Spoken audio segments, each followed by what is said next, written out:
Nag-alaga ako ng mga baboy para may litsunin ako.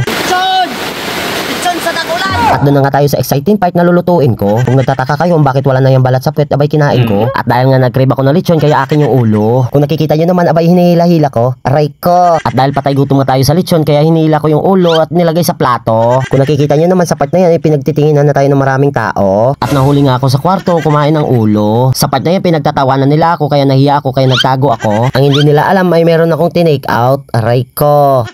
Dahil nga sa sobrang sama ng panahon, kaya naisip-isipan ko magluto ng lechon. At dahil nga masarap ang lechon kapag tag-ulan, hindi na ako nagsayang ng oras, pumunta agad ako sa aking babuyan. At pagkadating ko nga, natuwa naman ako. Akala nila bigyan ko sila ng pagkain, sila pala kakainin ko. At syempre pinakain ko muna sila bago ako makapili ng lilitsunin ko. At syempre dito na nga tayo sa part na sobrang hirap mamili. Dahil naranasan ko rin sa ex ko na hindi ako pinili. Ha, charot! Bang binibigyan ko nga sila ng pagkain, yung isa dyan, yung pa ako yung kinakain. At sa mga oras nga yan ay meron na ako ng pili. At pasensya ka na kung ikaw nagustuhan ko. Wala akong magagawa kasi nagkikrib ako ng lechon. At nagpainit na ako ng 2 kaldero na tubig. At si Tito naman ay kumuha naman ng pangtusok sa lechon. Habang si Jetro naman ay gumagawa siya ng tent para meron kaming masisilungan. At ako naman ay kukuha ng sili para magamit namin sa lechon. Kung nakikita nyo nga, nagpapayong pa ako dyan kasi sobrang lakas ng ulan. Habang nagpipitas nga ako ng sili, naalala ko yung pagmamahalan naming dalawa. Aray ko! At ang sunod yung ginawa ko, hiniwa ko sibuyas, ahos at paminta para magkaroon ng lasa katulad ng relasyon nyo lagi kanyang pinapaasa. At sa part na to, dumating yung mga pinsan mo na mukha naman di maganda, mga ochochera. At sa part nga to, ako naman yung pinagtripan ni Jetro.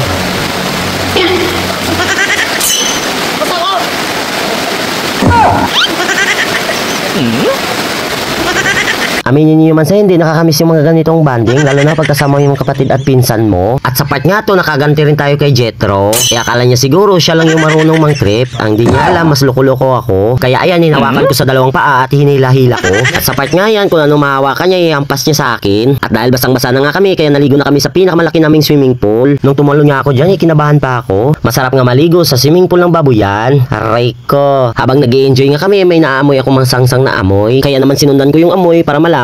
Nung nakita ko nga to dali-dali kong pinuntahan. At nagulat ako sa akin nakita, meron na palang hinog na langka. Kaya dali-dali ko pinakyat si Jetro para amin makuha. Kung gaano nga siya kabigat, gano'n kadulas yung langka. At ayun na nga, nakuha na namin yung langka. Ang problema, nahihirapan naman siya bumaba. Kaya ako dali-dali na lang kumuha ng langka. Anong nangyari sa tsinelas mo? Wala siraga. Jetro. At sa part nga to, binuksan na namin yung langka para malaman namin kung hinog na kung hindi.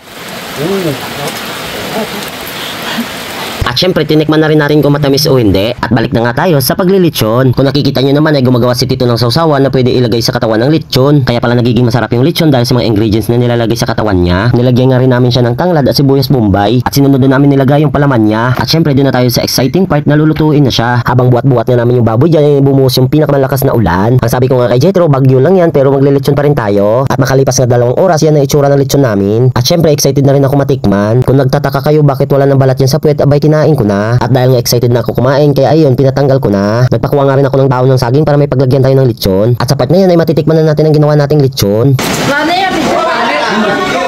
At dahil nga sa sobrang sarap ng lechon namin, ayan, pinag-aagawan na nila. Hindi nga nila tinigilan to hanggat hindi maubos ang balat ng lechon. Aray ko! At nung hiwain na nga ng tito ko, ay nagulat ako. Dito ko nga nakita, hilaw pa pala sa loob. Tama na. Ayun na. Ayaw, sama ka sa akin. Ayaw sa mama. Ayaw. Hoy!